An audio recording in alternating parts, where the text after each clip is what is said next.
If you look at the standardizations that I've offered for my answers, this will give you a nice way of thinking about how you can check your standardizations to make sure that they are thorough and complete.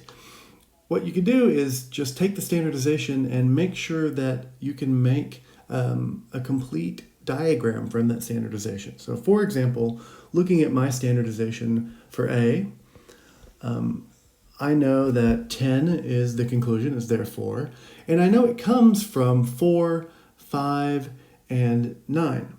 Right? Now, for the purposes of checking, it's not really that important that we know whether 4, 5, and 9 are linked or independent, but I'll just go ahead and be thorough here to make sure that we're keeping track. These are all independent. Now 9 in turn is a subconclusion that comes from 6 to 8.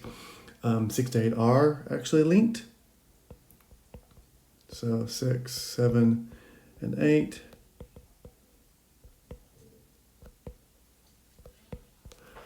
Five, when I look to 5, it doesn't have any citation. That means it's an independent premise that is not a subconclusion. And then when I look at 4, it's marked with thus, and it's from 1 to 3.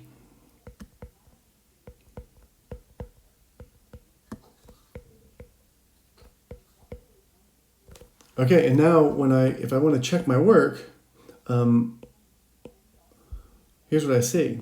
Every proposition in my standardization correlates to a proposition in my diagram. They're all connected, and they're all connected in ways that the citations explain. So I've got every single part of this standardization does a job. It has some way that it fits in my diagram, and so this diagram is complete. It works, right? Notice again, just worth drawing attention to the fact that my therefores and my thuses are all correlate to conclusions or subconclusions, and my citations all correlate to little arrows on my diagrams. Of course, you don't have to do these diagrams, but it's just a nice way to check your work. Moving on, doing a diagram for B is pretty trivial because it's a pretty simple argument. The conclusion comes from 1, 2, and 3, and those are linked. A little more complicated is my diagram for the last standardization. The conclusion is 9, and 9 comes from 8.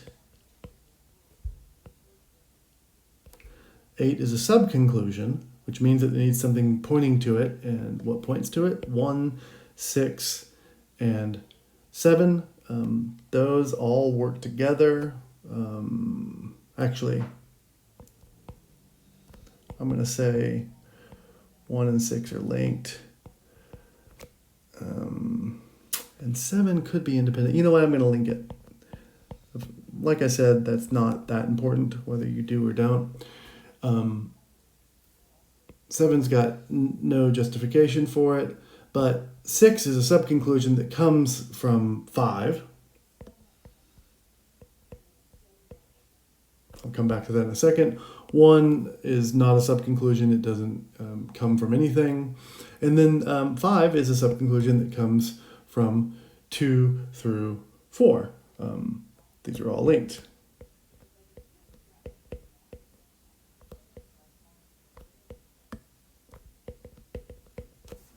Notice again,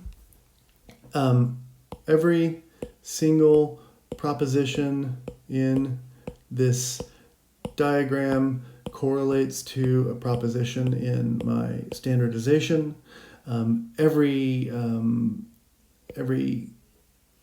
therefore or thus correlates to a conclusion or a subconclusion, and every single line of citation correlates to some arrow that shows up in my diagram.